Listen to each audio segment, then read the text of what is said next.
àgbà kodò. Ọ̀rọ̀ dìhun, ó dìhun, ó di kòríta mẹ́ta tí ń dààmú àlejò.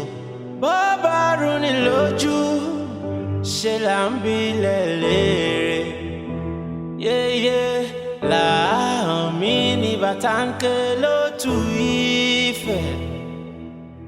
Oru wa lójú, kò yé wa rárá, ó ṣe ní kàyéfì. Bókú. Ẹjọ́ àwọn ọmọ ni ẹjọ́ ọmọ ni ìtún tí a fi ti tẹ́kì àwọn ọmọ ni ẹjọ́ ọlọ́run búlá tó fẹ́ wá sí báyìí. Àǹtí ẹjọ́ torí ọlọ́run ẹ má bínú ẹjọ́. I'm looking for this young lady. She's a missing person. Ẹjọ́ bá mi.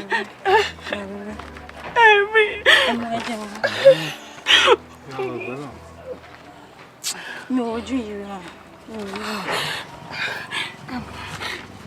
Darling, this person you see right here, she's my daughter, and I love her so dearly. If you know her whereabouts, kindly tell me, please. I don't know her. I don't know anything about it, please, ma'am. Mommy! No. I think she knows something about it. Let's go. Ushe. What are you for more whereabouts? Leave the young lady alone. Leave her alone. Ẹjọ́ tara bá mi rí sí mi. Ẹjọ́ àwọn ọmọ ni ẹjẹ́ ṣàánú mi.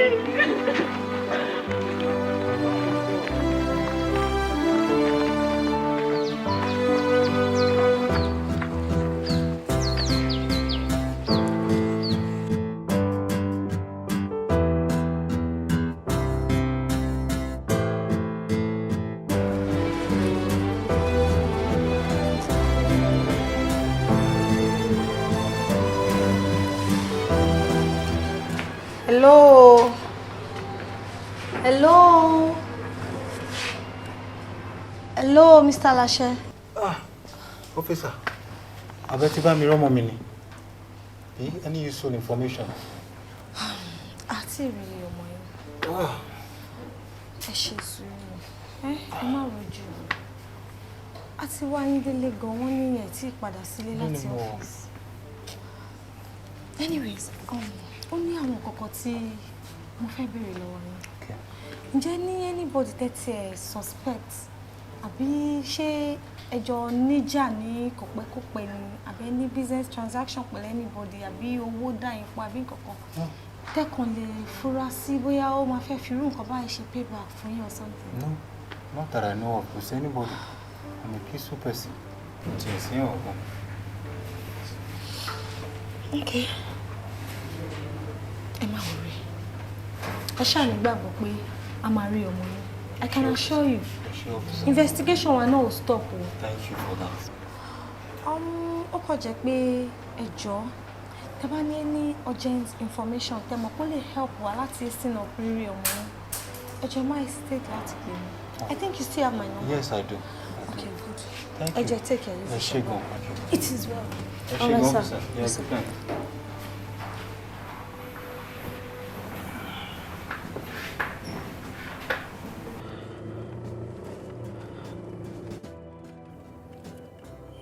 Madam, mo rí pé ń wò mí láti inú mirror. Bẹ́ẹ̀ni.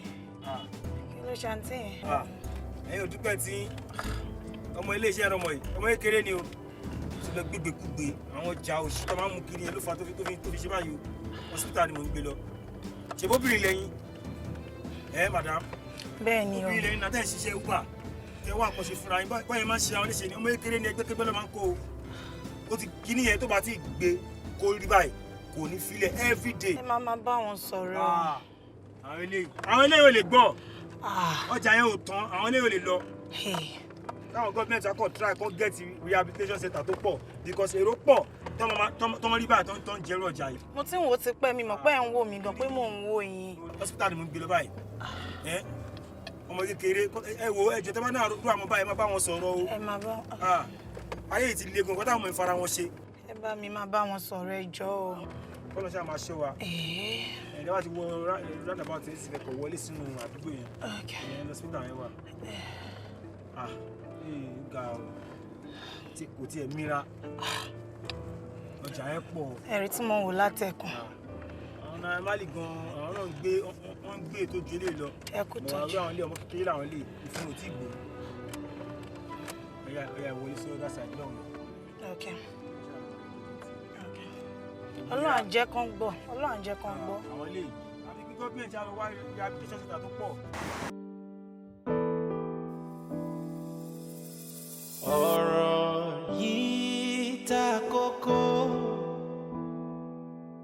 ó dórí àgbàkodò. Ọ̀rọ̀ dìhun ó dìhun ó di kòríta mẹ́ta tí ń dá mọ́lẹ́jọ. Bó bá rú ni lójú ṣe là ń bilẹ̀ léèrè. Yeye láàhàn mi ní bàtàǹkè lótú Ifẹ̀. Òru wà lójú kò yé wa rárá.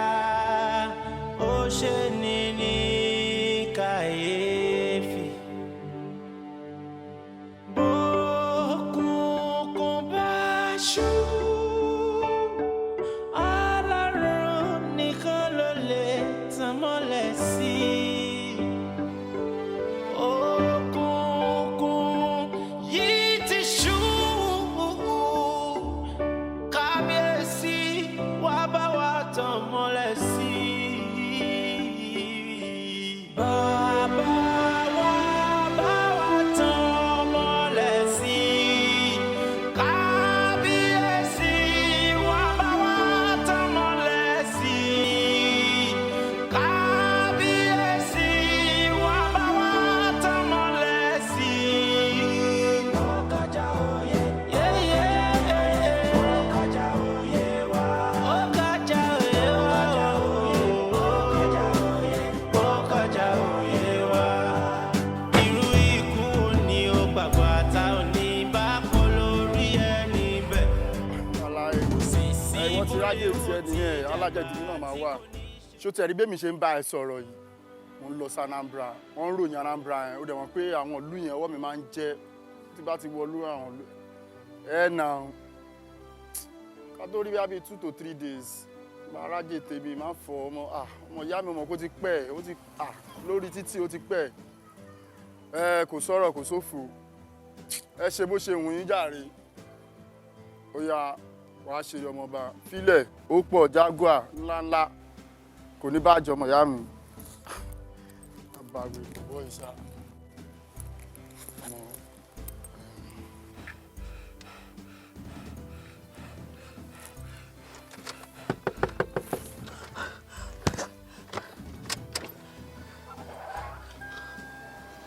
kí ló ṣe yín?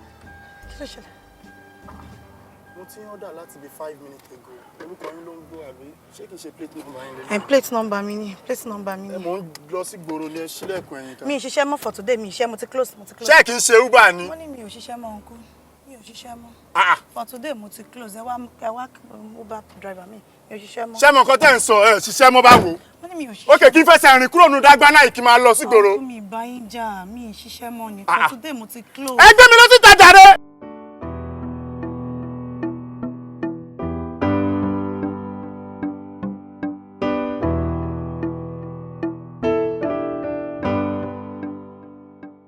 plate number ẹ̀ mo rí ọmọ gẹ́yìn lọ o. Sir, pẹ̀lú gbogbo nǹkan tí mo rí yẹn láìsí àní-àní kidnappers ni wọ́n. Kidnappers. Bẹ́ẹ̀ni sir, ìjáfara jẹ́ ni. Kí ló ti kórúkọ bẹ́ẹ̀ náà? Adétutù close ni sir. Adétutù ní dandan wà ń báyìí. Bẹ́ẹ̀ni sir. Ìpẹ̀lú náà gáàsì wọn ò tiẹ̀ bẹ̀rù pé bẹ́ẹ̀ tó sọ́lọ́pàá làwọn tó wà. Seriously sir. Adétutù close. Oní uncompleted building. Bẹ́ẹ̀ni sir, uncompleted building ni sir.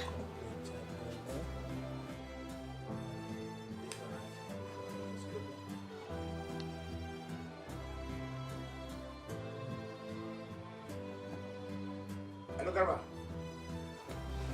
Yes, arrange our team silence. Kia, and Jariba. Yes, the full one. Yeah, thank you. Let's go. Yeah. Sir, just only give me telling you, sir. Don't worry now, she'll be there. She get money go kind of. Okay, sir.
If I not see my money today, your papa and your mama body go do ọ̀tọ̀ọ̀tọ̀. Ẹ̀yin òkú ẹlẹ́jà ń ta, ojú ìyá yín máa bó. Papa and mama body go do ọ̀tọ̀ọ̀tọ̀. Just stay where you are. You move. Trust me. Stand there.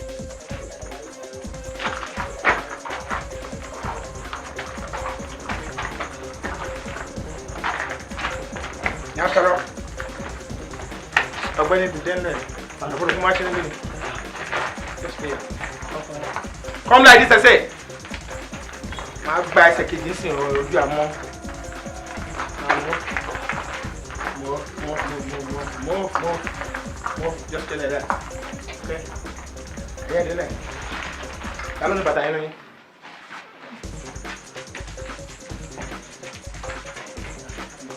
Hey, pack that in. That's one here. Sure.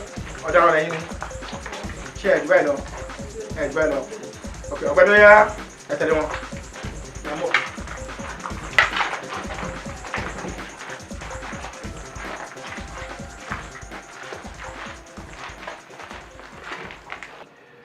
kí ló jẹ́ porúkọ ẹlẹ́kan sí? Ìwọ ni mo ń bẹ̀rù náà. Jaguar, sir. Àmì ọ̀rẹ́ ni tí àti bàbá ẹ̀ sọ ẹ́.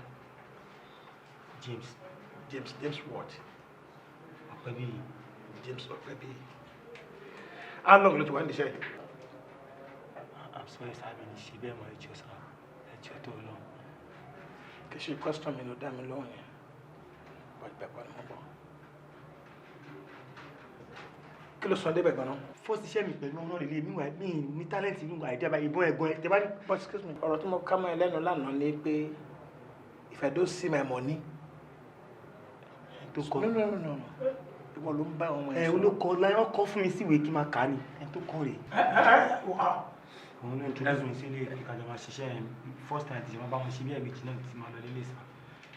Ẹ wo sá, kò parọ́ lóòótọ́ ẹ̀jẹ̀ kìí jẹ́ ọ́fíìsà. Lóòótọ́ ẹ̀ kò parọ́. Kò síṣẹ́ ni graduate ni mi ta ṣe mo graduate with first class ẹjọ́ mo kì í ṣe fẹ́ mo wáṣẹ́ fún almost 4 years mo ti ṣe tán mi ò ríṣẹ́ ni sá a ní ẹjọ́ mo fẹ́ tọrọ kankan lọ́wọ́ yín sá. Ó sá kẹ́lì mọ̀ bóyá kẹ́lì mọ̀ wípé mi ò ní ṣe bẹ́ẹ̀ mọ̀ ẹ kò fún mi iṣẹ́ ẹ má fún mi lówó mi ò fẹ́ owó fún oṣù 3 àbí oṣù 4 ẹ má fún mi lówó ẹ kò fọlọ́pàá kan ṣọ́ mi báyìí kí máa ṣe iṣẹ́ lẹ́yìn oṣù 5 ẹ lè bẹ̀rẹ̀ sí sanwó fún mi any amount ẹjọ́ sá gbàtí kò sì ṣe ẹni tó sọ fún mi pé owó díẹ̀ wà àgbẹ̀ tó ń lo wà lélẹ̀ yìí pọ́pọ́ yìí ni. ẹ tó máa ń ṣe lẹ́yìn. I will not talk like that now. ẹ tó sọ fún mi pé owó wà bẹ́ẹ̀ nílé yìí. ó ní màá rówó oṣù 4 lẹ́ẹ̀kan pé sọ nìyẹn. Èdè lẹ́tí gbà lọ́wọ́ àwọn èèyàn. Ètò máa bí ilé ìta.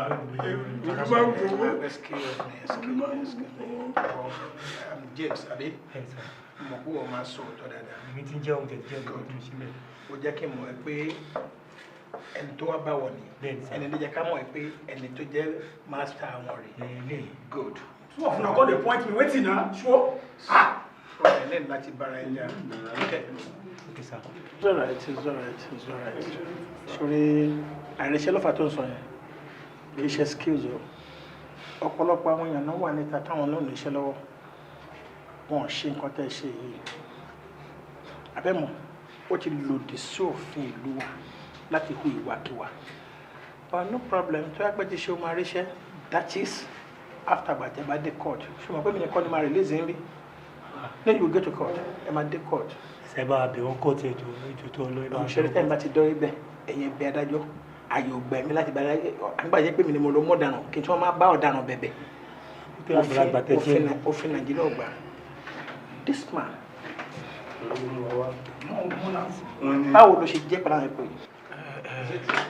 Sir, wetin happen be say I dey hear small nígbà tí when they dey speak. That time when the point figure come na him 1 point. This guy, he don kill more than 5. The first gun when we first go carry na this guy. Where you carry that gun? Sure, sir. A ti kọ report àwọn ọmọ yẹn tó fẹ́ máa kó wọn lọ sí hospital. It's all right. Ṣùgbọ́n ẹ máa pọn lọ́sìn. Ẹ̀yin ọmọ ẹ máa tẹ̀lé IPO yín.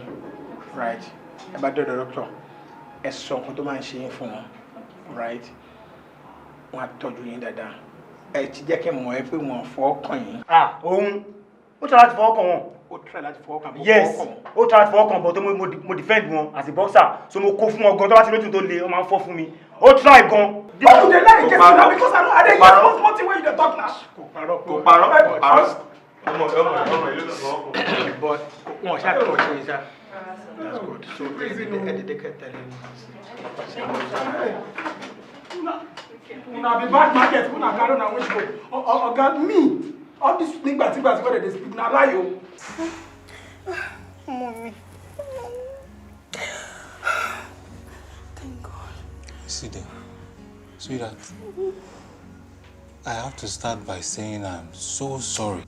I'm admitting it that I've wronged you. Mo ti ṣẹ̀, o dẹ̀ ní láti dáríjì mi. Mo ti ṣẹ̀, mi fúnra mi dẹ̀ mọ̀ pé mo ti ṣẹ̀. Ìlàṣẹ, ó ṣe mí. Mo ṣẹ̀, èmi fúnra mi mọ̀. Ìdí tí mo dẹ̀ gbà ṣẹ̀ ni wípé I've been working with this mentality pé tọkùnrin bá ti ń provide fúnlẹ̀, that you are meeting the needs of the house. O need láti wà involved nínú domestic activities, because if I had been on ground tí mo ṣe ojúṣe mi gẹ́gẹ́ bí ọkọ, as a man providing for the family, meeting the needs of the family is all I have to do. Ìwọ ló máa mọ bọ́mọ ṣe ń lọ school, ló bá mọ bí gbogbo ẹ ṣe ń ṣẹlẹ̀. Ká ní mo ti standing as the father figure, màá mọ̀ gbogbo ìgbà tó kidnap ẹ̀. I'll be there to cover up. But now I am making it a point of duty, and I'm saying it to you that I am very sorry. And all I can say is the father figure, tó wà zọmọ mi, tó fẹ́ nínú mi, I will always give it to her. And the husband figure that you want as a good wife, I'll give it to you.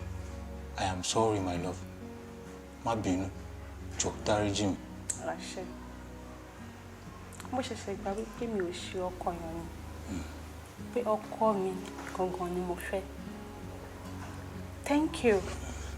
Pé o tiẹ̀ lè admit mistake ẹ as ọkùnrin. Ó ṣe mistake. Ó dẹ̀ gbà wípé mistake gangan ló ṣe. Ọ̀pọ̀ ọkùnrin ló wà ń ta ń bẹ̀ yẹn. Pé wọ́n máa gapá sókè ní tán bá ṣe ìyàwó wọn. Àbí tán bá ṣe nǹkan tí ò dàbí tán bá tiẹ̀ believe pé okay o nǹkan yìí o kò ṣe rí mọ̀yàn lọ́wọ́. Ṣùgbọ́n wípé wọ́n yìí máa takú ní pé orí right àwọn ni àwọn wà. But ó surprise mi gan ni. Pé o ò gbé ọ̀rọ̀ bàǹtàbàǹtà báyìí o ò gbé sẹ́gbẹ́ kan. Ọmọ ẹbí ẹlẹ́bi ó dẹ̀ gbà lẹ́bi. Ọ̀pọ̀ ọkùnrin náà máa wà ní ìsàmbẹ̀ yẹn tó jẹ́ wípé ó máa ṣe nǹkan bàǹtàbàǹtà tó tiẹ̀ gbé lè lọ. Tó jẹ́ pé ó máa forí sọ máa fọ̀rọ̀ sọ àmọ́ wọn ní dáhùn. Wọ́n máa believe pé àwọn wà lórí right àwọn ni. Tó bá tiẹ̀ mọ̀ gan, wọ́n máa gbójú fún ni. But I appreciate that fact. Wípé o mọ̀, ó dẹ̀ admit ẹ̀. Thank you so much. Thank you. Simi. Ìfẹ́. Àti mo ṣe gbọ́ pé òde mu kan sáré bọ̀. Ṣé wọ́n ṣàfọwọ́kùn ẹ̀? Wọ́n ṣàfọwọ́kùn wa ókè. Inú mi dùn gan-an. Ibo ni a stop game wa sí last time yẹn? Èmi ni mo nù ẹ́ 10-3. Irọ́ ni jọ 10-4 ni. Okay. Bò máa nú ẹ̀ sí lọ́tẹ̀ yìí. Okay. Mo nù ẹ̀ sí jọ. Ó mọ̀ ṣe, má tún nù ẹ́ lé nínú. Bóyá náà, tínko. Ó tètè rẹ̀ mí gan. Tó wá fún ẹ̀sìn o. I love you so much. I love you too.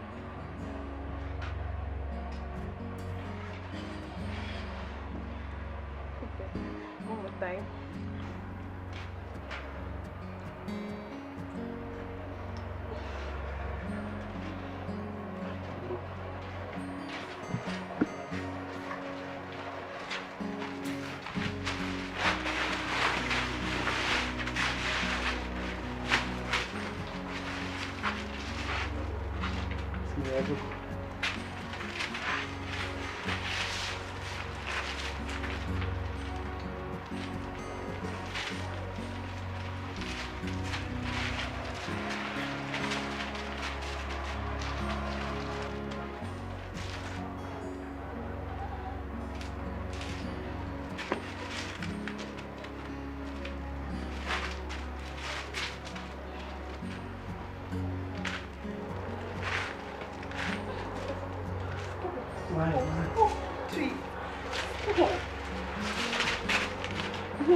Kí ló ń bá mi pò náà?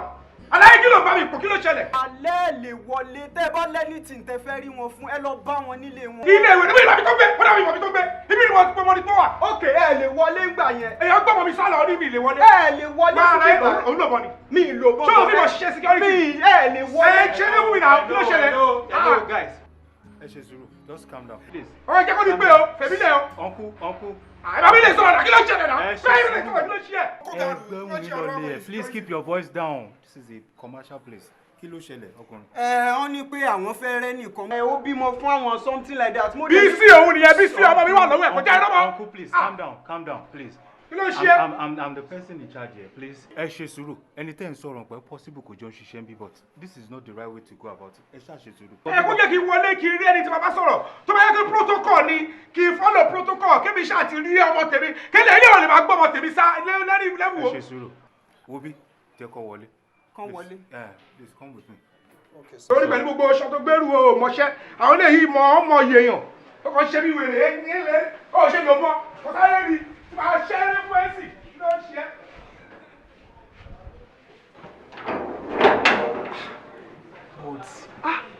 Àwọn wèrè pọ̀ ní ayé yìí ṣá. Bí màá yẹn ṣe dress dáadáa, ẹ wo bóyá ń behave ní public, ó ti wà frustrated. Arákùnrin, mo ń gbọ́ yín, kí lẹ ló ṣẹlẹ̀? Ẹ ṣé gan sir. Ẹ má bínú bí mo ṣe react bẹ́ẹ̀ lẹ́kọ̀ọ́. I'm deeply sorry. Bísí tẹ̀ ń wò yẹn àti ìfẹ́ra wa rí. The process ọmọ dà pọ̀. Èdè àìyedè díẹ̀ ló kọ̀ ṣẹlẹ̀ láàrin àwọn méjèèjì. Ká tó wí ká tó fọ̀. Mi ì tiẹ̀ kò gbúrò ẹ̀ mọ́. Ilé tó ń gbé tẹ́lẹ̀ mi ò rí ń bẹ̀ mọ́. Mo wá lọ sílé àwọn fámìlì ẹ̀ pé kọ́ni yóò jẹ́ ẹ̀rọ ọmọ mi ìmọ̀bi tó wà. Àwọn ẹ̀rọ bẹ̀rẹ̀ sí ń gé mi. Ó change number ó ṣe gbogbo oríṣiríṣi mi ìmọ̀bi tó wà. Mo wá mo ṣe everything for 1 year ni mo fi wá. Suddenly lèèyàn kọ́kọ́ sọ fún mi pé ọmọ ilẹ̀ tí mo sọ yìí o pé ó ti travel lọ sí báyìí pé state báyìí ni o tí n bá débi báyìí o tí n bá débi ọwọ́ ìjú ẹbí bẹ́ẹ̀ náà ni mo ṣe rí lọ́ọ̀kan yẹn ni mo ṣe sọ kó jẹ́ kí n lọ rí kó jẹ́ kí n rí ọmọ mi kí n máa tẹ̀ ṣe ẹ̀tọ́ mi lórí ẹ̀ mi ì ní kó gbọ́mọ wá o mi ì dẹ̀ fọ́ọ̀sẹ̀ pé kí n gbọ́mọ lọ́wọ́ ẹ̀ o tèmi ní pé ẹ̀tọ́ mi lórí ọmọ mi kó jẹ́ kí n máa ṣe kí n dẹ̀ máa rọ́mọ mi róòlù mi kó jẹ́ kí n play ẹ̀ ọ̀nà kó tí mo kọ́kọ́ lọ for a long time ẹ sísà I travel down torí ọmọ ẹbí ṣe travel wá sí mi ó fi àìjẹ mi onídàá ọdún kan mi ẹ ṣe sùúrù you are not supposed to cry as a man ṣé kò jù bẹ́ẹ̀ lọ. kò jù bẹ́ẹ̀ lọ sá. now I will make you understand because I'm the one here so kò possible kó jẹ́ pé torí ẹ ṣe ń pariwo ká ti torí ẹ̀ sàkẹ́ but I have to hear your own sound I have to hear from your side. The reason tèmi fi ń béèrè tèmi ni pé just nǹkan tẹ́ ti put up in just few minutes nsìn it goes a long way. Aláwọ̀ ọ̀gá wa wà ń bí ni it won't be funny but ṣé kò jù bẹ́ẹ̀ lọ but mo máa need àti béèrè lọ́wọ́ yín dáadáa o. Kò ń ṣe pé gbogbo action tẹ́ ń put up yẹn kò ń ṣe pé bóyá òun la kó jẹ tamati torí ẹ̀ sáàkì work hour but I've heard your side now. I will still meet with her máa gbọ́ tiẹ̀ náà but mo fẹ́ béèrè question kan before we proceed further. Ṣé kò sígbà kankan jẹ́ pé bóyá ẹ ti na arábìnrin yẹn? Mi no. Àbí ẹ ṣojúṣe yín bí ọkùnrin because àwọn nǹkan tó lè prompt ní ẹ o tí ọ̀dọ̀ yín la gbọ́ báyìí sí ten act pẹ̀lú gbogbo ẹ̀ we need to hear from our own side too. Gba àwọn question tí mò ń béèrè ṣé ẹ ná rí àbí pé ẹ ń ṣojúṣe yín?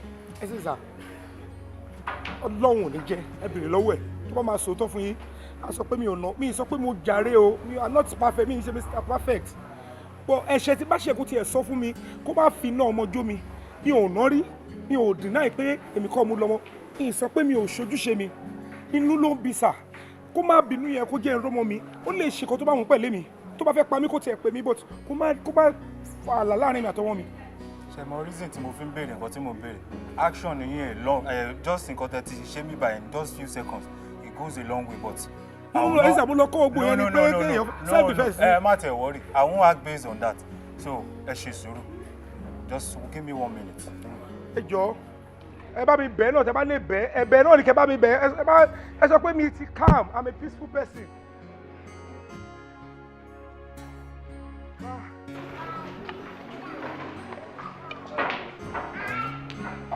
Hi. Báwo? Kí ló fẹ́? Mo ti bá òun kú yẹn sọ pé kó bá mi bẹ̀. Ṣé torí ẹ̀ ló ṣe wá ń pariwo látàárọ̀ mi nígbà? Ó dà má bínú. Mi ò bínú. Bọ́ kí ni mo lè ṣe fún un? Ọ̀rọ̀ ọmọ iná ni mo ṣe máa rí. Mo ti gbọ́, we talk about it. I will give you my number. You call me, then we talk about how you be seeing your son. Is that all? Ò bínú mọ́. Mi ò bínú. Mo ti gbọ́. Kò tó yẹn, just get up. Ìjọba ló ń ṣe wà sí. So àfún mi nọ́mbà ẹ̀ máa. Yeah, but you can't come to my house. I can't give you the address to my house. We meet somewhere when you want to see your son. You know what? Wọ́n ti pè wá kí n rí. Yes.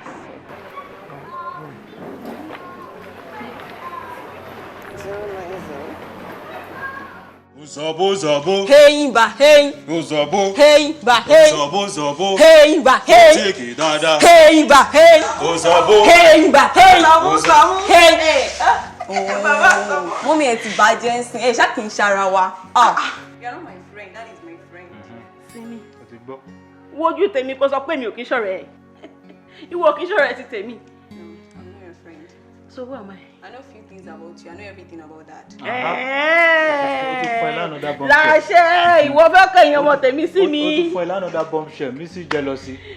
I have 2 questions for you. Okay o. Number 1. Ọmọ tá à ń sọ̀rọ̀ nípa ẹ̀, this is my beautiful daughter. Ta ló bí fún? Irú question ṣe wọ nìyẹn, ta ni mo fẹ́ bí fún? Ìwọ kọ́ ni bàbá ẹ̀. No delay tactics. Ìwọ kọ́ ni bàbá ẹ̀ ni. Secondly, orúkọ ta ni ọmọ ń jẹ́? Ṣé dà, mo ti gbàgbé fit. Mo ti mọ̀ pé o ti fọ́ mi lẹ́nu. You know what?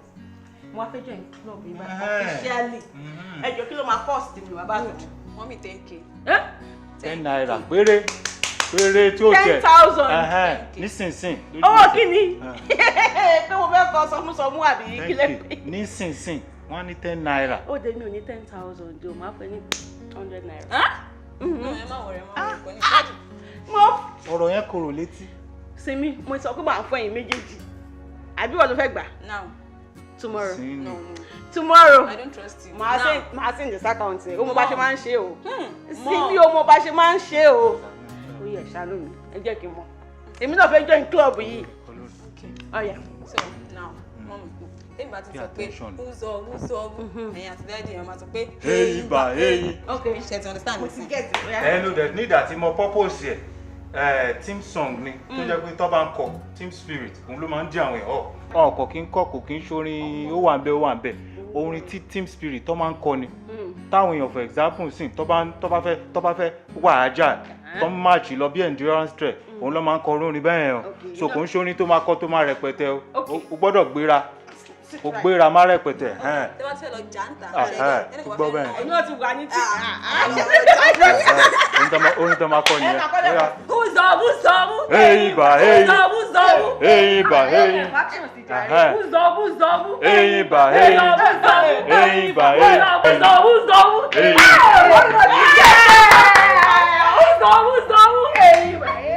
Ẹ jẹ́ ká máa ṣọ́ra. Ẹ jẹ́ ká máa ṣọ́ra o.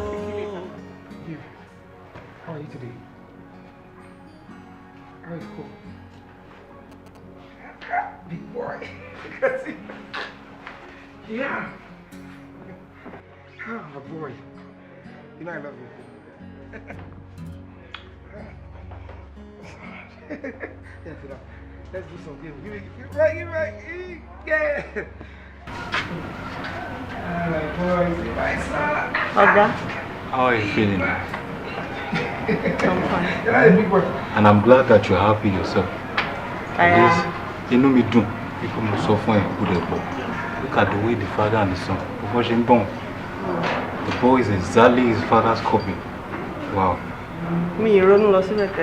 I'm so grateful. And I am able to listen. Thank you very much. Exactly what made you our best star. Because you are obedient. You know me there with you. If everybody can go for peace like this, the world will be a better place to be. And I'm happy. Can't you see the joy on the boy's face? Or you have your reservation? No, I'm fine. I'm not saying you should go back to the father, but at least let him have his own part in the boy's life. Simple as ABC. Alright, sir. I'm happy for you. Thank you, sir. I appreciate, sir. Thank you. Baby, I'm like this. 1, 2, 3, wait up.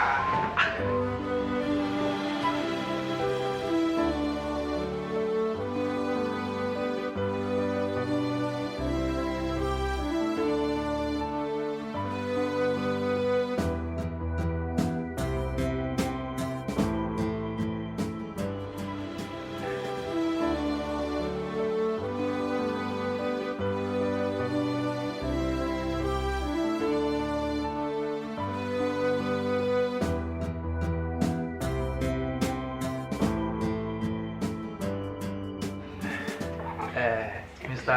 Doherty, mo tell you fún àpèjẹ tí ẹ pè wá sí èmi àti ìdílé mi àdúpẹ́ lọ́wọ́ yín gan lọ́wọ́ àdúró tì.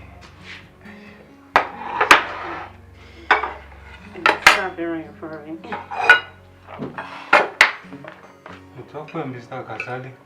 You really don't need to do that because one way or the other, that's Debbie. In fact, well, our mom from 8 years, nothing but around the Hollywood. That time was, I do for long. To them, you see, you are more or less like family, so you shouldn't be thanking me. Let's just have a good time. Thank you.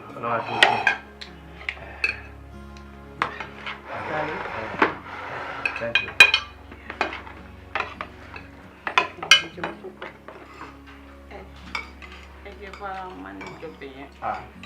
Okay, manage. Okay.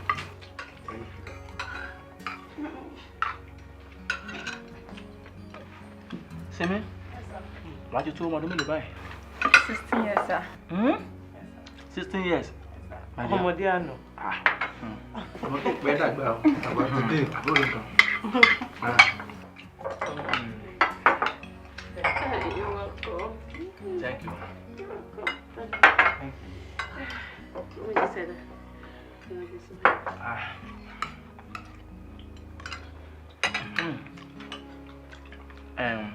ká tó parí àpèjẹ tá à ń ṣe yìí mo ní ìròyìn ayọ̀ fún yín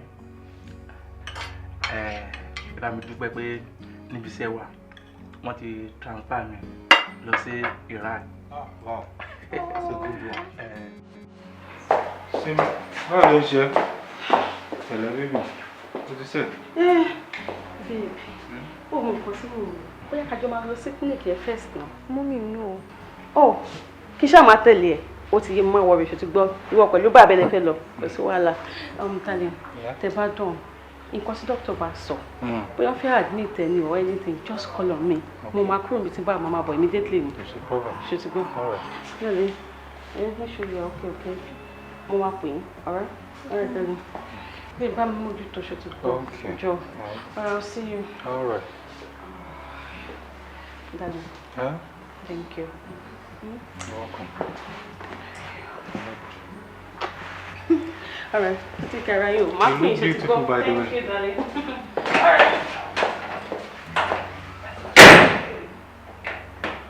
right. Mr. Lashe.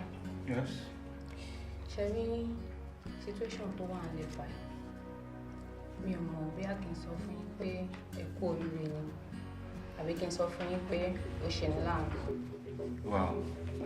Doctor, mi ò gẹ́ẹ̀tì bẹ̀ ṣe ń sọ̀rọ̀ in reducing. Nǹkan tó bá ń ṣe sí mi, òun ni kẹ́ sọ fún wa kó tètè bẹ̀rẹ̀ treatment. Mr. Lashe. Yes. Result fi hàn fún wa báyìí pé Simi is 6 weeks pregnant.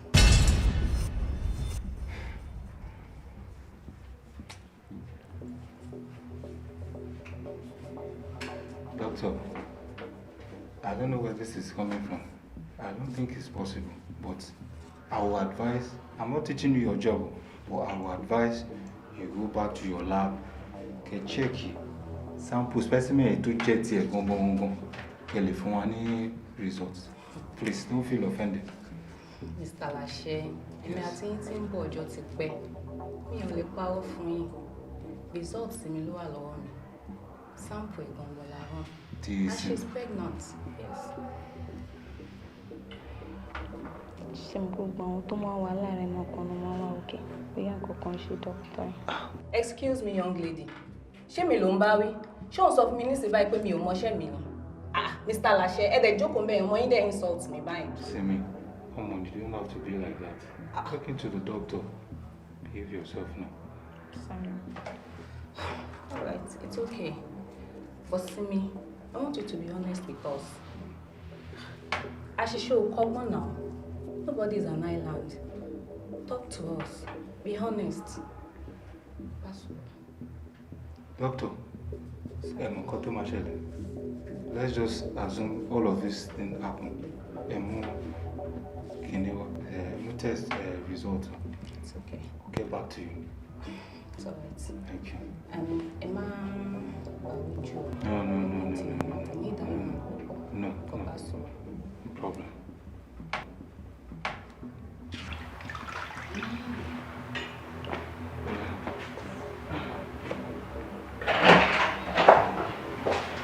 What? Taiwo. Thank you. Báwo la rẹ̀ sí? Ẹ sọ pé ẹ̀rí test ṣe. I'm ṣe nǹkan tó serious, wọ́n máa sọ̀tẹ̀ lọ́la. Padà lọ́la. Oh, sure. On the slight skinning. Darling, how are you feeling? Ó sọ pọ̀ láàbí. Ẹ lágbára Ọlọ́run a máa débẹ̀ lọ́la. Àwọn máa dẹ̀ rí test yẹn ṣe like you said. Then àwọn nǹkan tá máa ṣe lórí ọ̀rẹ́ àbí? Ọkọ mi, how are you feeling now? I love you, Taiwo. Sorry, darling, you'll be fine, okay? Lola, I must test that mama got to share. I tell you, anything for now. No, that's all. Because I need self-medication, go possible. Tell you,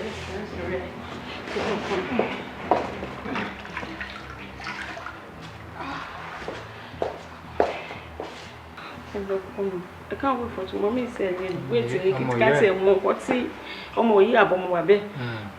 That's a more what's she like by Yeah, but Ola will resolve everything. Just a slight sorry, darling. Unforeseen thing. I'm sure to watch you. Go come. Go put a general appetite later. Kill him, Jay. She can know this way. Eh? I shouldn't do for him. Oh, Jim, what matter? Okay, you know what Mama was my chef. I know what to do about that. Ashe. Ashe. Yeah, I can hear you. Thank you so much for all you do. You're welcome. Yeah, God sends. And I appreciate you always. Oh, take it for granted. Not for a simple day. You're welcome.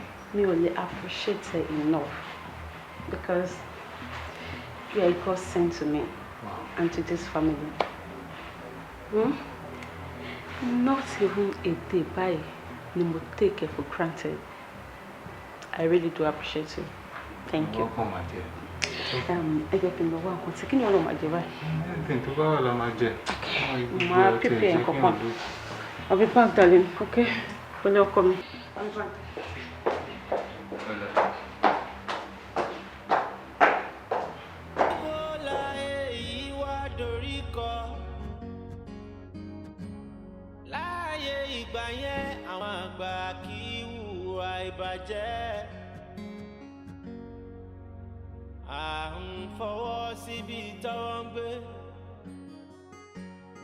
ṣùgbọ́n láyé ìsẹ̀yìn ayé tí lórí kodò. Ọmọ yìí ń gbóná náà. Kò sí improvement kankan nìkan tí mo ń wò yìí. Ṣé doctor sọ pé òun fẹ́ admit ẹ̀ ni àbí kán kógun fún because mi ò rí kankan lẹ̀ báyìí. Honey, I'll talk to you later. I'll sorry later. For now, just I need to relax. I will talk to you later. Just believe me when I say that. I'll sorry later. I'm sorry. Is there something you're hiding from me? Nothing, but I'll sorry later.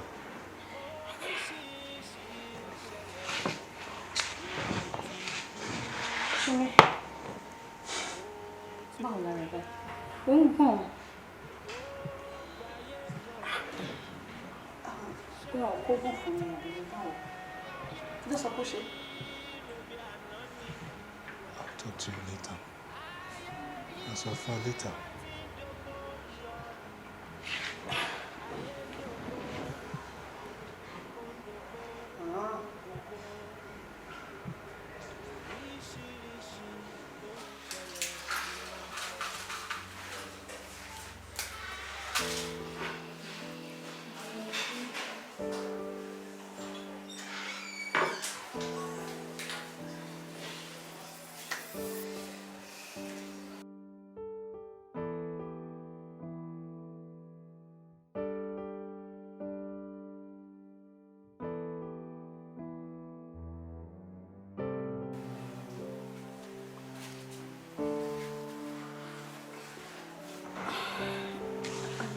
Babe, kí ló fẹ́ jẹ? Anything at all. Anything to Bali. And so now I can't really say anything. Simi, wọ́n kọ́. Kí ló fẹ́ jẹ? Okay. Mo kọ́ tẹ́lẹ̀ méjì my life, my prepare for. Thank you. Ṣáwọn kan tẹ́lẹ̀. Kí ló fẹ́ jẹ? Okay. Mo kọ́ tẹ́lẹ̀ méjì my life, my prepare for. Thank you. Ṣáwọn kan tẹ́lẹ̀. Very careful. Oh, sure, dear.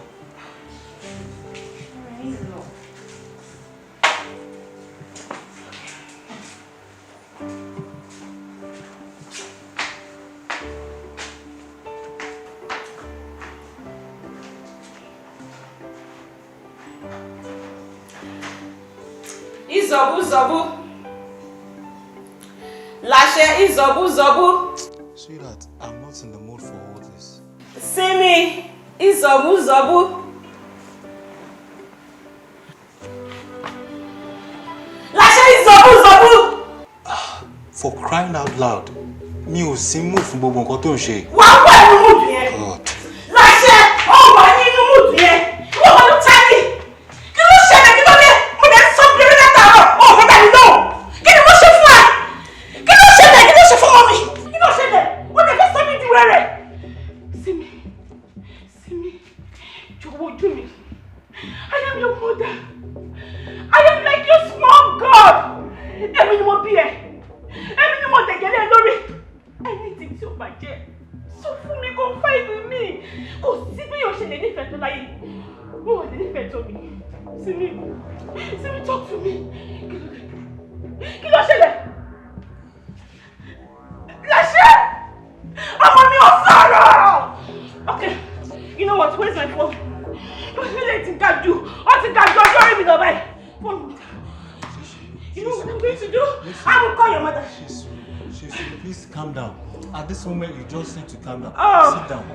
Sit down. Talk to me. Sit down. At least you sit down. Be your mommy. Let's shame me never take care of me, Lori. You cannot do this to me. You can't show me. What do you shame for?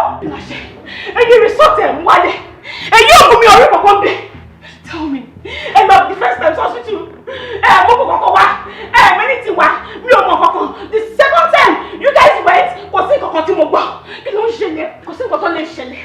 Èmi ni mo bí ọmọ mi. Èmi ni mo dẹ̀gì lọ́wọ́ mi lórí. Kò sẹ́ni tó lè nífẹ̀ẹ́ mi ti tèmi. Èmi ni mo lọ́mọ mi. Inú mi báyìí ni mo fi gbé fún oṣù mẹ́sàn-án.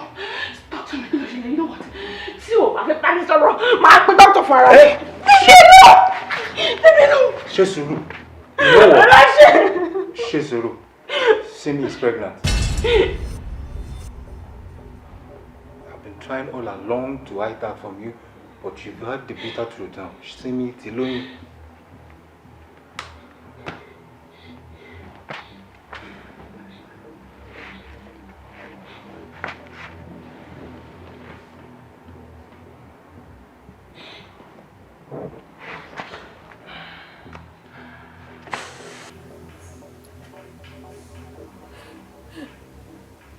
Simi.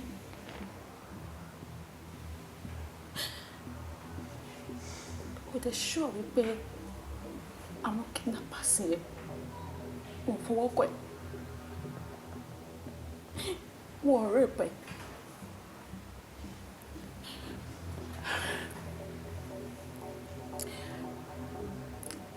Are you still a virgin?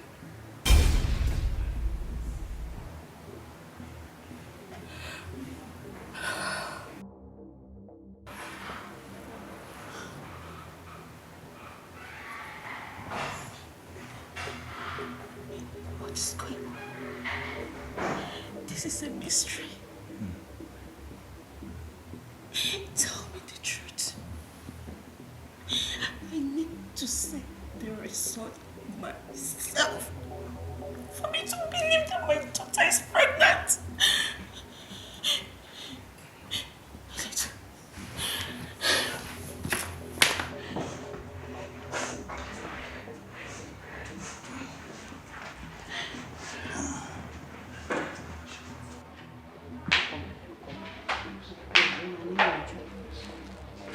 Ọkọ mi, má bọ̀. Jókòó. Pẹ̀lẹ́ ọkọ mi.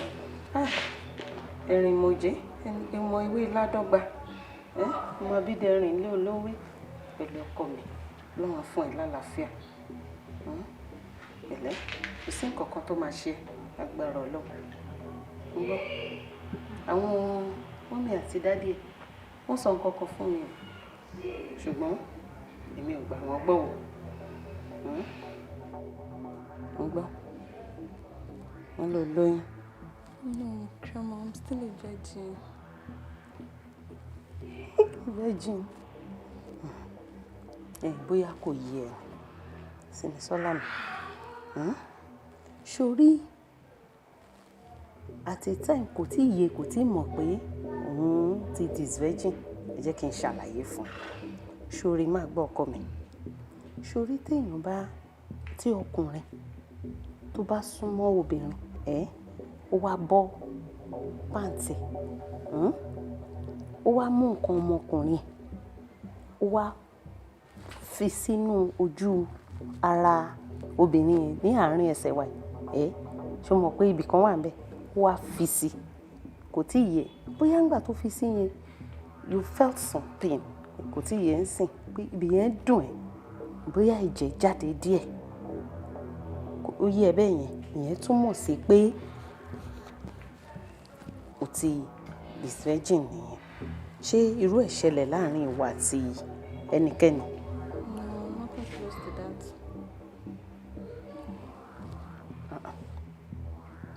Wò ó ọkọ mi, ẹni yòówù tí ìbàjẹ́, we accept him o, èmi ò discriminate o, kò sí ẹni tó mú wá tí mi ò accept. You know grandma loves you and you are my favorite grandchild. So tell me, who is it? Tani tó bẹ́ẹ̀ ṣeré bẹ́yìn. Grandma, I'm still a virgin.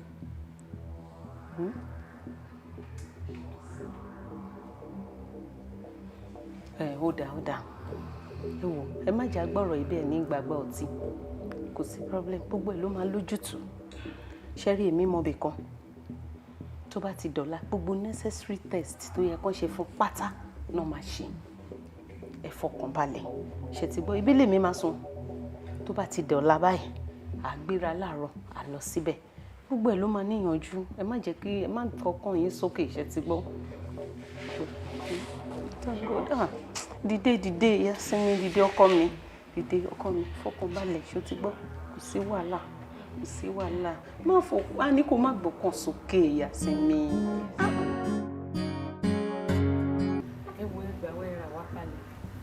Ẹ ti rán test lẹ́ẹ̀mejì fún sinmi.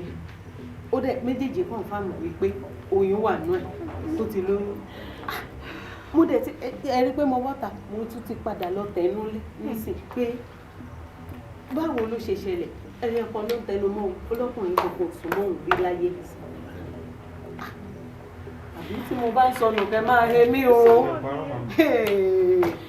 Mo wá wò ó pé dókítà èmi tí èdè wá fẹ́ béèrè pé ṣé kò sí ọ̀nà tí ẹ lè gbà mọ̀ tí obìnrin bá jẹ́ virgin àbí tí ò bá jẹ́ virgin mọ́ ni ká má tiẹ̀ dẹ̀kú ọ̀rọ̀ ẹ̀ dànù ká tiẹ̀ tún kọ̀ǹfàmù yẹn ká tó mọ ibi tá à ń lọ gbogbo. Ẹ béèrè fún yẹn tẹ́lẹ̀tẹ́lẹ̀ ni nǹkan tó òun ló easy jù virginity test la máa ń pè tá a bá ṣe ń sìn láìpẹ́ result ẹ̀ máa jáde. Ẹ wo ẹ bá wa ṣe. Okay, please wait a minute. Nurse Kíkẹ́, yes, patient wà lọ́dọ̀ ẹ̀ yẹn bá mi run virginity test fún straight away and kó mú result ẹ̀ wá fún mi as soon as tó bá ti ready. Àwọn grandma àti màmá máa wá join ẹ̀ sí make sure kó ṣe in their presence, okay? Okay, fine. Mommy, grandma àti mommy Simi ẹ lọ bá Nurse Kíkẹ́ nínú ọ́fíìsì ẹ̀ ó máa run test yẹn exactly ó máa run test yẹn in your presence. Ẹ ṣé gan.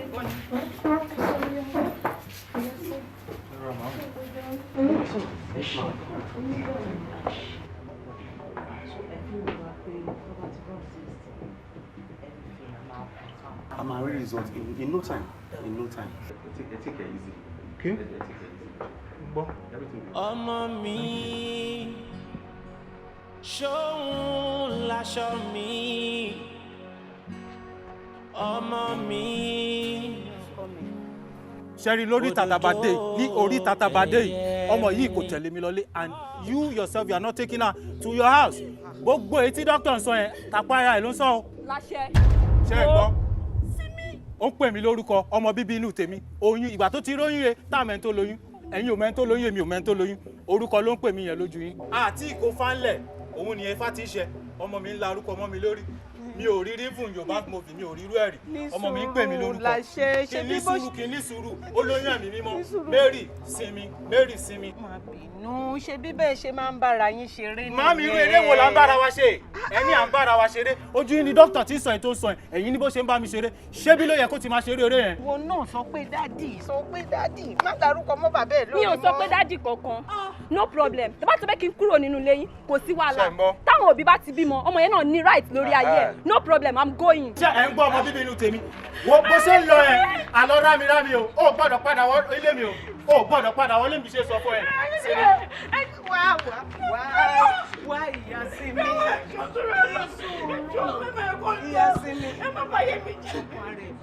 ní sùúrù ìyá Simi ayé ẹ̀ ò bàjẹ́ ní sùúrù ṣe bá yín mú àyà wa méjèèjì ni wọ́n mú wo ọmọ àyà wa yìí ó máa pè wọ́n padà wálé kò síbi tó ń lọ ní sùúrù don't overwork yourself ní sùúrù ọkọ mi.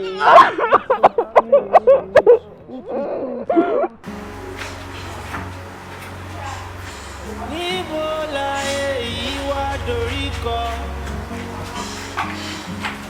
Láàyè ìgbà yẹn àwọn àgbà kì í hùwà ìbàjẹ́. À ń fọwọ́ síbi tọ́wọ́ ń gbé. Ṣùgbọ́n láyé ìsẹ̀yìn ayé ti dorí kodò.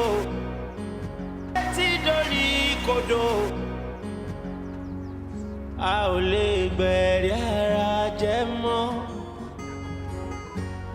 Níbo láyé yìí wá ń lọ? Ayé dorí kodò. Ìwọ ni mo wá rí. Ṣé kò sí ma? Ó ti tó bí ọjọ́ mẹ́ta tá ti ń wá sí mi. Níbo ni Simi wà? Mọ ibi tó wà ma. Ìtẹ́ Olúwa. Mọ́mí mo ń dá yín lọ́mọ. Ìtẹ́ Olúwa. Mọ́mí. I am your mother. Ibikíbi tí Simi bá fi ara pamọ́ sí, sọ fún mi. Àbí ó fẹ́ kí n lọ sọ fún àwọn tó bí ẹni? Rárá ma. Right now, tó bá jẹ́ pàwọ́ la bí yín, bí mo ṣe ń wò yìí, turn around and take me to where she's hiding right now. Okay ma, ìdí àlọ́ ma. Simi. Simi! Simi! Kí ni wàá ṣe nírú bíbá yìí? Ṣó fẹ́ kó bá mi ní? Ìtẹ́ Olúwa! Ó dẹ̀ rí pé irú nǹkan báyìí ń ṣẹlẹ̀. Ẹ̀yin ọmọ nílé ọlọ́nà òdèdè wá sọ fún mi lé pé nǹkan báyìí ń ṣẹlẹ̀ sí Simi pé irú bíbá yìí ló wà. Má wọrí, àgbà bá ní títí ẹ̀yẹ. Simi, mo bẹ̀ nítorí Ọlọ́run ni. Èmi ni mo dẹ̀jẹ̀ lé ẹ lórí. Bí mo ṣe ń wù ẹ́ yìí, ó yá dìde kó tẹ̀lé mi. Ó yá dìde ilé yá. Dìde mo ṣe ń wù ẹ́ yìí. Simi, tó bá jẹ́ pé mi ni mo bí ẹ tí mo dẹ̀jẹ̀ lé ẹ lórí, kí n tó la ojú mi méjì dídé mi tó wáyé. Tó bá lè force mi, máa para mi sí lọ́rùn.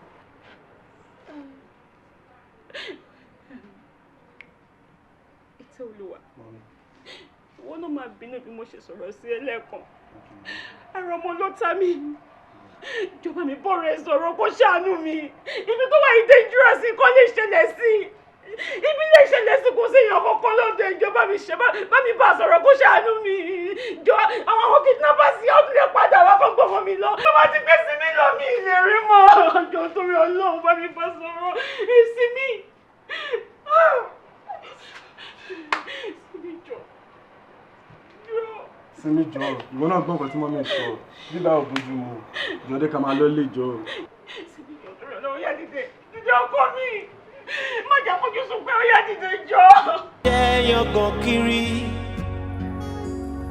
ibi táyé dorí kọ Ọlọ́run ọba nìkan ló lè bá wa tún ṣe. Ojú olóyè funfun yóò yìí máa gbé láàárọ̀ yìí. Mo ti ní ojú ẹyẹ rẹ bá kó sí mi. Simi, kí ló ṣẹlẹ̀, kí ló dé? Kí ni mo gbà lọ́wọ́ ẹ̀ kí lè ṣe mí? Simi, oyún yìí ti pọ̀ṣù mẹ́sàn-án. Anytime from now ló lè bímọ. Omi lè break at any time. Ṣé bí ló fẹ́ bímọ sí ni? Simi, òbí tó ń dúró lọ́rùn jẹ́ ká gbé lọ sí hospital. At least wọ́n máa take care properly. Gbogbo àgbo tí mò ń gbé wá yìí kò ṣe nǹkan kan lára ẹ̀. Hospital tó wà, àgbéṣà làwọn ìyá wa ń lò láyé gbà yín. Ẹ má worry, I will be fine. Mi ò fẹ́ wàhálà dáàdì. Ẹ ṣáà fi mí sílẹ̀ níbi tí mo wà yìí. Mi ò fẹ́ wàhálà dáàdì. Mi ò lè fi ẹ́ lẹ̀. Ìwọ bo nílé ọlọ́nà. Bó àwọn ìfẹ́ lajú mi sílẹ̀ kì í fi ẹ́ sílẹ̀ ní orí bíbá yìí. Ta ló fẹ́ take care? Simi ìjọ ìdúró Ọlọ́run. Okay, you know what? Ṣé dáàdì ní problem? Ṣé bàbá ẹ̀ ní wàhálà? Ṣé tí bàbá ẹ̀ wá bẹ̀? Ṣé wàá tẹ̀lé? You know what? Ṣó ti rí? Mo ti mọ̀ ọ́ tó sọ. Bàbá ẹ̀ máa fi ẹsẹ̀ ara ẹ̀ wá síbi mo máa bẹ̀ fún ara ẹ̀. Because I don't understand what is going on. Kí ni problem? Mi mọ̀ bí tẹ́yìn méjì ti ra agídí wèrè. Kí ló ṣẹlẹ̀? Kí ló dé? Mi mọ̀ bó ṣe fẹ́ kó bá mi ni. Torí kò yé mi.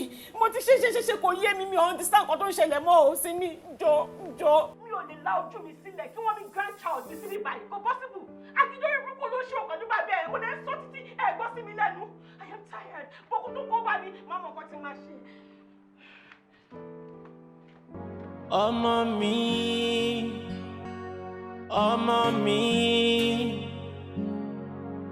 òdòdó ẹyẹ mi ni.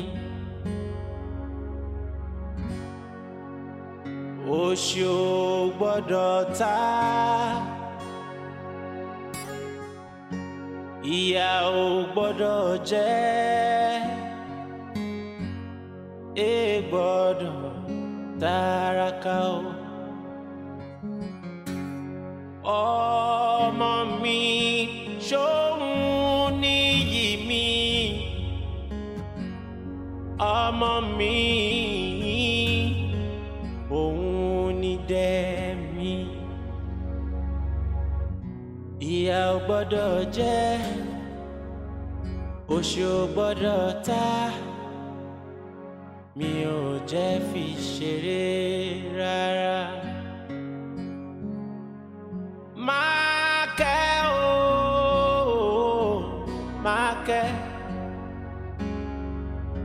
ẹ jẹ́ n kẹ́ o, kí n kẹ́, torí pé òun ni mi, òun láṣọ mi, mi ò jẹ́ fi ṣeré rárá. Ọmọ láṣọ o, ọmọ láṣọ o, ọmọ láṣọ o, kàkà kára aṣọ lọ́jà, ọmọ ní kára o. Ẹ jẹ́ kí n kẹ́, ẹ jẹ́ kí n tọ́, ẹ jẹ́ kí n fi ìfẹ́ bá a lò, torí pé òun lódodo ẹyẹ mi. Ẹ jẹ́ kí n tọ́, ẹ jẹ́ kí n fi ìfẹ́ bá a lò, torí pé òun lódodo ẹyẹ mi.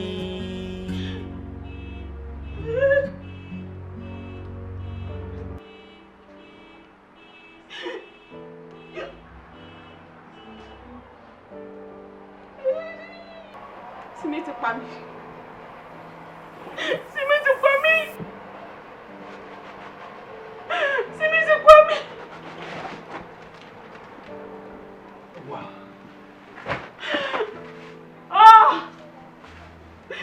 Mo ní fẹ́ bẹ̀rẹ̀. Simi pa mí. Simi pa mí. This is too much. Oh. Ah!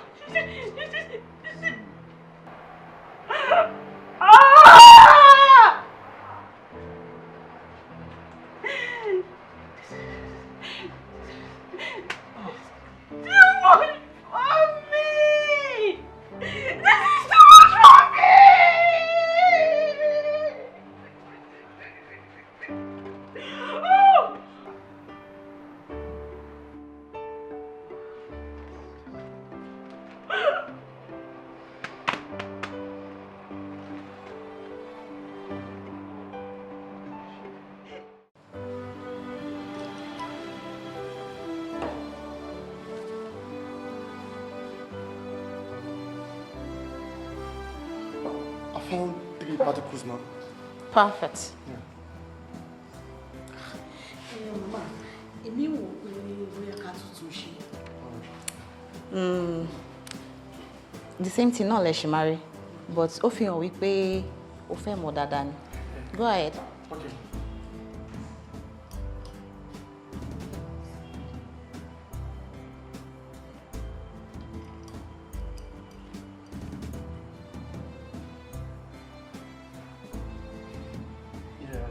Same thing, ma.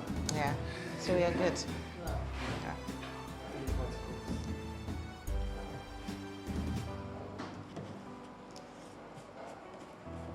Should we try this too? No, this is... Okay. Yeah.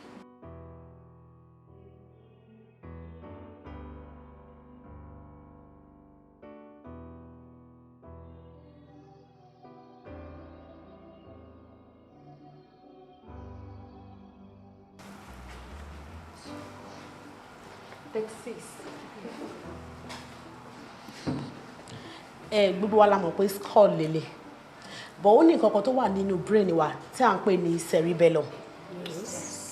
Ẹ ṣáà mọ̀, but ó ní nǹkan kan tí cerebellum yẹn jẹ́ tẹ́ ẹ mọ̀. Ẹ jẹ́ kí n explain ẹ̀ kó ba lè yé yín. gbogbo wa la mọ̀ pé big daddy wà small daddy wà yes cerebellum yẹn òun dúró fún bí small daddy like little brain gbogbo wa la dẹ̀ lánìí. Kẹ́misọ́lá níṣẹ́ tí gbogbo wa ti mọ̀ pé a ní small daddy do you love your small daddy? Of course ta ló máa ní ọpọlọ tí ò ní love ọpọlọ ẹ̀. Kẹ́misọ́lá say yes to your small daddy. Ibo la já sí. Já síbi kankan ìwọ sọ yes. Ẹ tún ti bẹ̀rẹ̀ tẹ bá mọ̀ pé ó ti sú yín ẹ jẹ́ kí n fi yín lẹ́hùn àyẹ̀wò ni ẹ̀dẹ̀ ń fi mí dá para. Say yes small daddy. Oh, I think I'm done with you guys. Okay.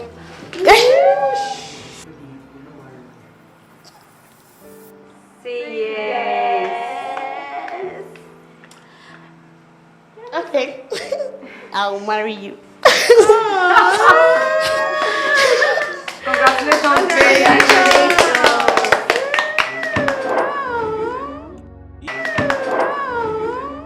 Ibi táyé dorí kọ Ọlọ́run ọba nìkan ló lè bá wa tún ṣe.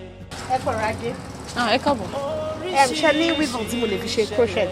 Bẹ́ẹ̀ ni ó wà irú wo lẹ fẹ́? Èló ni àwọn yìí tẹ̀lé? 25, 15 and 4,000. O ní 4,000 yẹn ṣe ní tó mẹ́ta. Yeah, ó pé mẹ́ta. Okay, mo bọ̀. Wọ́n ní nǹkan tí mo fẹ́ rà. Bóyá ṣé wàá sanwó àbò mi sanwó. Mo ti sọ fún mi tẹ́lẹ̀ pé píkì kan ló fẹ́. Kí ni kò sanwó ní tèmi? Ó yẹ fún mi ní mẹ́ta. Okay. Simi Soluwa. Èmi Ìtẹ́ Olúwa ní Àpáta Street. Yeah, sorry. My bad. Sorry. Babe. Simi rẹ̀ ọ̀rẹ́ mi báyìí ni láti kékeré. Simi ní ti ìyàwó àfẹ́sọ́nà mi Kẹ́misọ́lá. A máa ṣègbéyàwó láìpẹ́. Wow. Yeah. Simi báwo ló yẹn rìn bẹ́ẹ̀? Àwa ìdí bẹ́ẹ̀ nígbà yẹn bá ń bẹ̀. Okay, my bad. Ẹ má bínú. Ẹ jẹ́ kí mi yẹra fún yín fún ìṣẹ́jú. No. No, ẹ má worry, ó yé mi. Thank you. Simi báwo lè rìn bẹ́ẹ̀ náà? Àwa ìdí bẹ́ẹ̀ nígbà yẹn bá ń bẹ̀. Irú rìn bẹ́ẹ̀ yẹn ò dá náà. Ìtẹ́, owó ló ń sọ̀rọ̀ báyìí. Mo ti dójú ti àwọn òbí mi, wọ́n dẹ̀ ti kọ̀ mí, so èmi náà dẹ̀ ti move on pẹ̀lú life mi. Ó mì pé láti ìgbà yẹn o ò tí ì rí àwọn parent ẹ. Mo ò tí ì rí wọn. Ọ̀rọ̀ 10 years ago màá sọ yìí. Mi ò tí ì rí wọn. Mi ì dẹ̀ ṣetán àti rí wọn. Bóyá tí n bá rọ́pò tí mo fẹ́ tó bá insist pé òun fẹ́ meet mo then mo lè lọ gbé bá wọn. But now because tí bá mọ̀ ọmọ yẹn lọ sílé ìsìn the same story náà mo máa fún mi. Mi ì dẹ̀ ráyè gbogbo ọmọ àlè àbí anything náà mo máa fún mi yẹn. No, láti lọ lé ni náà. Àwọn yóò níyà ibo condition olówó pa máa wà báyìí sí. Ó ti bá yẹ káyà wọn lọ sókè. Wo ò rí mi o. Má sọ fún wọn pé ò rí mi. Okay, mo ti gbọ́ bọ̀ wọ́n ti pé ìwọ náà ti ń ṣàbíamọ báyò. Ìwọ náà ti nọ́mọ. Ìwọ náà máa fi jó ẹrù kò understand pé báwo ló ṣe máa rí. Inú máa bí mi sí ẹ tó bá sọ fún wọn pé ò rí mi. Ò rí mi. Má sọ fún wọn pé ò rí mi. Okay, mo ní sọ fún wọn. But nǹkan tẹ́mi kọ́ fẹ́ sọ fún ẹ ni pé ó ti tó time láti lọlé. Ṣùgbọ́n babe. Sorry. Ìsìn tí mo tẹ̀ ti mọ̀ pé ẹ̀yin nìyá ọkọ mi. Ṣé máa dín mi lówó àbẹ̀ ní dín mi lówó? Òun náà ní lóhùn ní dín. Mo máa dúró fún yín. Okay. Ọ̀dọ̀ kò yẹ ká sanwó. Àmọ́ kò ní dáa ká jẹgbá yín run. Ó yẹ fún mi ní mẹ́ta. Ṣẹ̀rí ọ̀rẹ́ mi gidi ni o. Ẹ bá mi tọ́jú ẹ gidi gan-an ni. Ṣé gbọ́? Ẹ ṣé gan-an ni.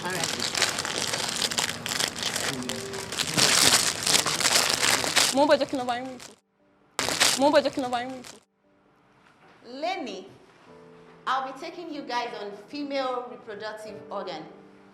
Case study, a pregnant virgin.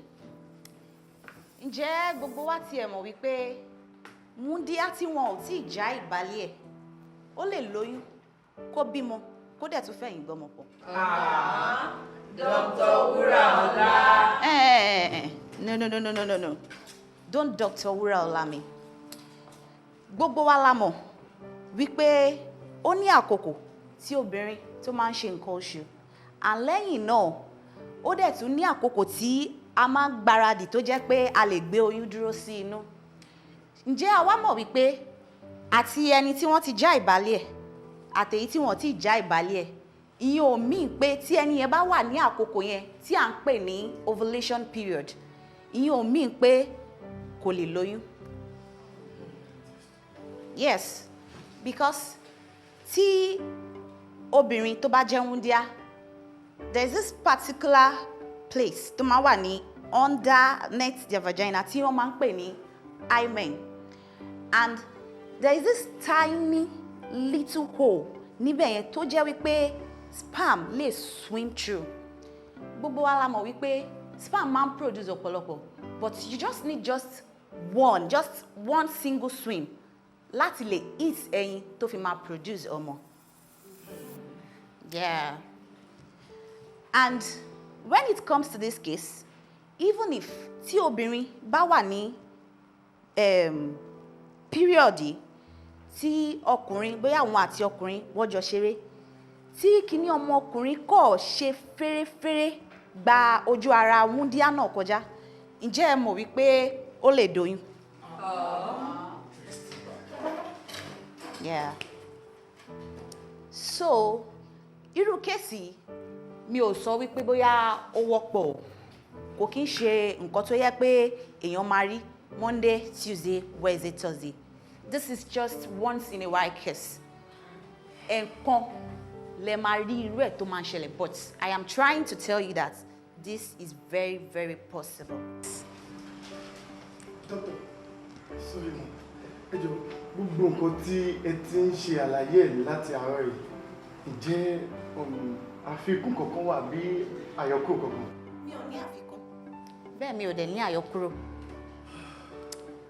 Àmọ́ kò sí ọ̀nà méjì tí wúndíá fi lè gbà lóyún bí kò ṣe ọ̀nà tí mo ṣàlàyé sílẹ̀ fún yín, and it is scientifically proved.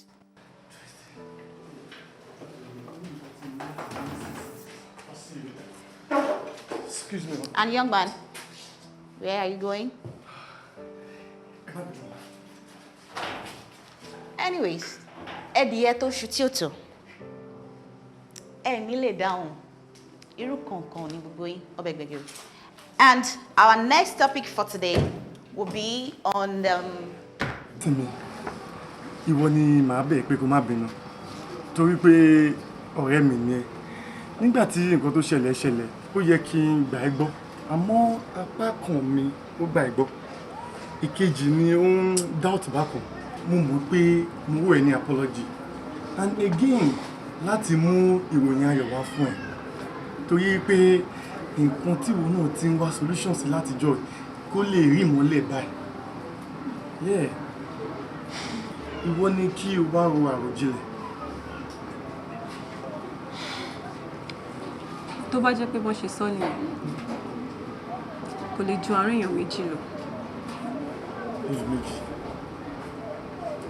Kò possible. Ọlọ́run dẹ̀ ní jẹ́ kó jẹ́ mi, my dear. Kọ́mọ wá lọ for 8 years kó wá dé nísìn kó máa ní mi ni mo fún un lé. Incest nìyẹn náà. Pé mi tí mo lọ mọ́ mo ṣé ọmọ ni mo ń wá ní àbí kíníkíní. Tí máa fi jẹ́ mi ni màá fún ọmọ mi lóyún. I'm not surrendering myself to any test at all. Kò possible rárá. I will say it now and I will say it over and over. I will not do it. Darling, má get me wrong. Ọmọ yóò sọ wípé òun sùn. Nǹkan tó explain ni wípé nǹkan tó sọ fún ní hospital. Tèmi náà dẹ̀ fi ti ara mi gbọ́. Bí Fájì ṣe lè ní oyún, ẹni tó bá bá ṣe rere bẹ́ẹ̀ yẹn, tó dẹ̀ ń jẹ́ ká mọ̀ wípé ìwọ náà bá òun ṣe rere bẹ́ẹ̀ ní àsìkò tí òun ní oyún yẹn. That is what we are talking about here. Nǹkan tí Simi ń sọ ni wípé tí o bá make rẹ̀ available, ká ṣe DNA láàrin ìwọ àti ẹnì kejì. Ó sọ wípé òun ò ní wálé. Daddy jẹ́ ká ṣe kíní yìí ká lè rí ọmọ wa. For the past 8 years láti rí ọmọ yìí. Darling, ọ̀rọ̀ ọmọ tó bí ní kò tiẹ̀ ló wà important. But èyí tó jẹ́ wá lógún sí ni pé ká mọ̀ bí ọmọ wa tiẹ̀ máa ṣe padà wá sílé. Jọ̀ọ́ ọkọ mi, mo ń bẹ̀ ẹ́ ní. Jẹ́ ká ṣe DNA yìí. Gbogbo theory yẹn kò bẹ́ mi lé rárá. For you as a mother to even conceive it pé èmi màmá bọ́mọ mi láṣepọ̀, kí ni màá ní mò ń wá? Ó dàbí ni pé nǹkan tí mo ń sọ kò yé ẹ. Then you tell me. My daughter wants a closure. You and I have to help her. Now listen to me. Do you think it's easy for me? For the past 8 years, you might remember me. I don't even care anymore. Give me chance. Someone do it for. All that will be settled. I need my daughter in my life. I am going through a lot as a mother. Please help me. You will do it. My dear, You will do it. possible. I don't know how you are saying this, but for me, I'm never subjecting myself to this. Do not tell me that you will not do it. Mo bẹ sọ ní gbangba. Mo bẹ sọ ní kọ̀kọ̀. You are still saying you will only share DNA yet. You will do it and do it over again. I am a mother. I am a real mother. I remember everything. Within these 8 years, what I went through in the labor room. All you do is to sleep here and go around. You sleep here while my home rushing. And you woman me can't give me borrow. All the pains, all the trauma, all the agony they must have passed through for the past 8 years. You are telling me that you not do the DNA.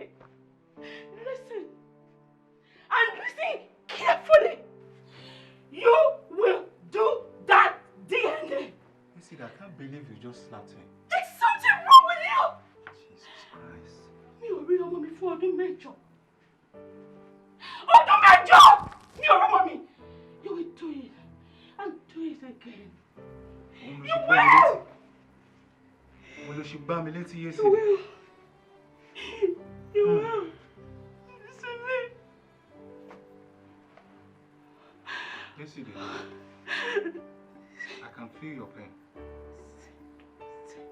I can feel your pain as a mother. I will do it.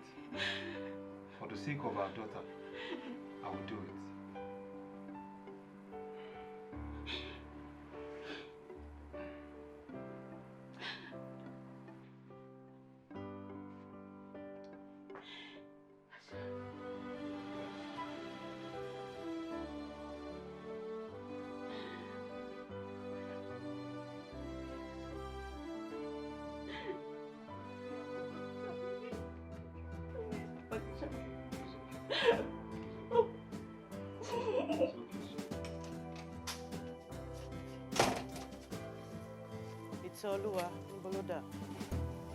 Mom, oye ni mo ṣe girl yìí náà.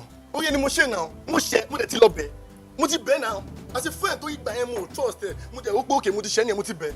So, solution tí mo wá fún ló yẹ kó work on. Eh? Do you realize you're talking to your mother?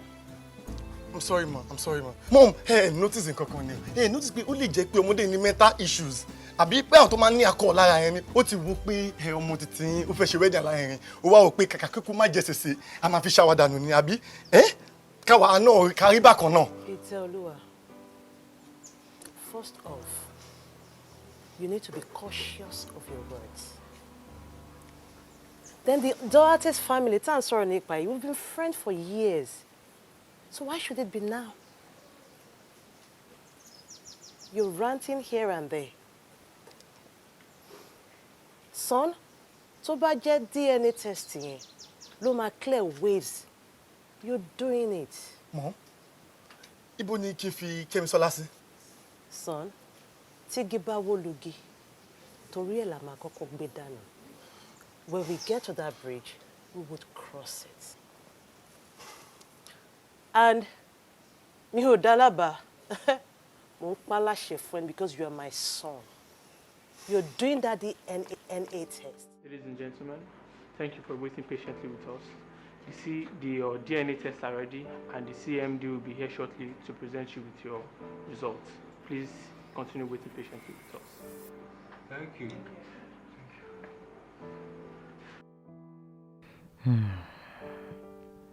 Ìwọ Ọlọ́run ọba,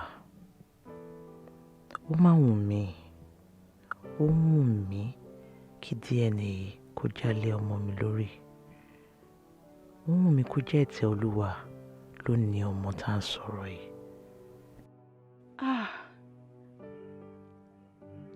Ìwọ Ọlọ́run, mi ò mà tú ẹ dá lẹ́bi o. Bẹ́ẹ̀ ni mi ò tú ẹ pè lẹ́jọ́. Àtorí nǹkan ṣe kan ni wọ́n sọ wípé ìwọ Ọlọ́run jẹ́. Tó kò sí èsì tó lè gbé wá tó padà jáde. Màá gbà kámú náà ni. Màá gbà fún wọn Ọlọ́run ni. Màá gbà wípé àgbélébù mi nìyí. Ladies and gentlemen, ẹ kú jókòó. Èsì àbájáde DNA test tí a ṣe lórí ọmọ tí a tún yẹ̀ wá ó ti jáde. Ṣùgbọ́n ní àkọ́kọ́, màá fẹ́ kí ẹ̀yin ọkọ méjèèjì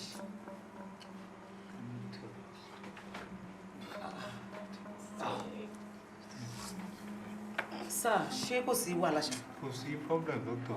Let's go. We're just having a little conversation. All right. Kí n tó tẹ̀síwájú lórí èsì àbájáde mi ni pé màá fẹ́ kí ẹ̀yin méjèèjì, which is specimen A and specimen B, màá fẹ́ kí ẹ bọra yín lọ́wọ́ láti jẹ́ kí n mọ̀ wípé kò ní sí àríyànjiyàn tàbí ìjà láàárín ẹ̀yin méjèèjì. Doctor, no. Láì ṣe màjèsí.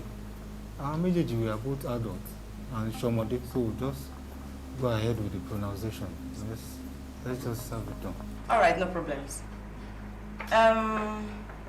Gẹ́gẹ́ bí ẹ ṣe mọ̀ wípé ẹnìkan ló máa ní ọmọ tí à ń sọ̀rọ̀ nípa ẹ̀, which is specimen A or specimen B. And èyí tí mo ń sọ yìí ó jẹ́ kí a lọ sí court ni láti present result wa. Court lè kó sọ result yìí fún wa láti mẹ́ni tó ní ọmọ nínú ẹ̀yin méjèèjì. Now to the business of the day. In contact with you, tí bá sọ fún yín pé specimen A, which is Mr. Lashe, ló ní ọmọ.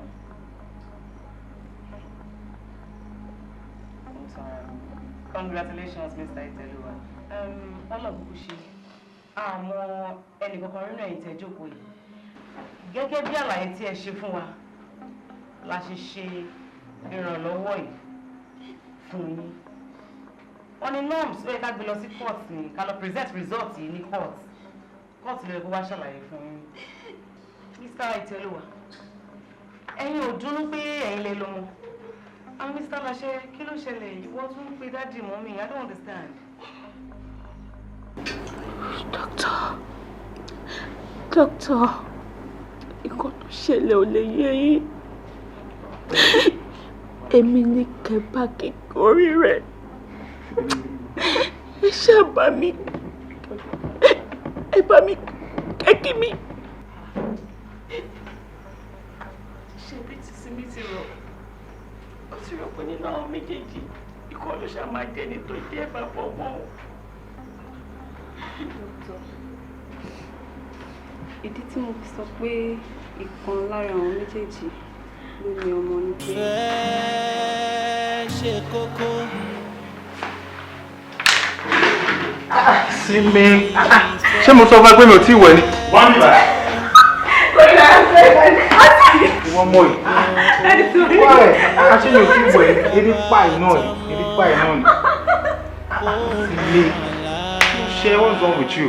How many times have I told you that as a lady, you don't dress without wearing an underpart? Come on, go upstairs now. Go to work.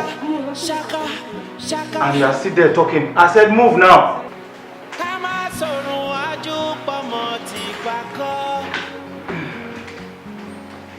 Àní pé ká fọṣẹ́wẹ̀ ká mọ́ ṣákáṣáká. Ká má ṣe fọ̀rọ̀ sínú ara wọn. Inú mi dùn gan. Ìfẹ́ dára nínú ẹbí. Ibo ni a stop game wa sí last time yẹn? Èmi ni mo ń gbẹ 10-3. Irọ́ ni jọ 10-4 ni. Kò máa ná ẹ̀ sí lọ́tẹ̀ yìí. Ó dára láti máa fìfẹ́ bára wa lò. Ó mọ̀ ṣe, má tún nù ẹ̀ lé nínú. Oko kì í jẹ́ ti bàbá àtọmọ. tẹ̀sí lẹ́yìn gan. I love you, Simi. Kó má bàa lẹ́yìn o. Torí pé bómi bá pọ̀ lápọ̀jù yóò múnú run ni. Ìwọ̀ntúnwọ̀nsì ló yẹ ká ṣohun gbogbo. Kóhun ta òòrò kó má bàbá yìí tàrùn ò jẹ́. Ìwọ̀ntúnwọ̀nsì ló yẹ ká ṣohun gbogbo. Ìwọ̀ntúnwọ̀nsì ló yẹ ká ṣohun gbogbo. Ẹ jẹ́ ká kíyèsára torí pé oko kì í jẹ́ ti bàbá àtọmọ kó má má làálàá.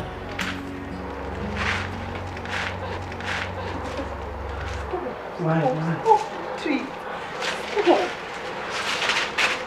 Come on. I can't do this. Stop. It'll be okay.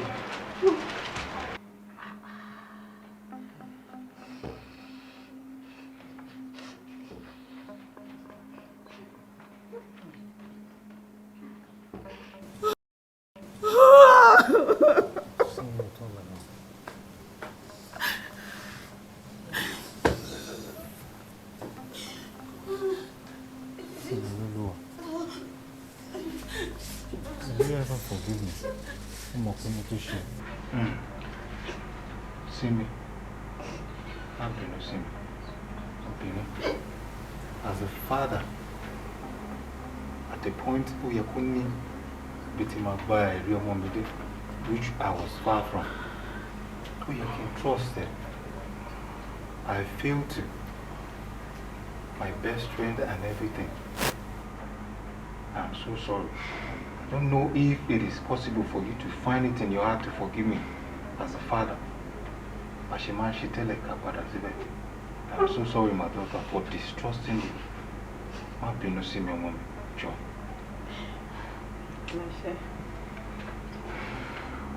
Go ahead. Good. You continue to be my friend. Ọ̀rọ̀ yìí ta kókó, ó dórí àgbàkodò.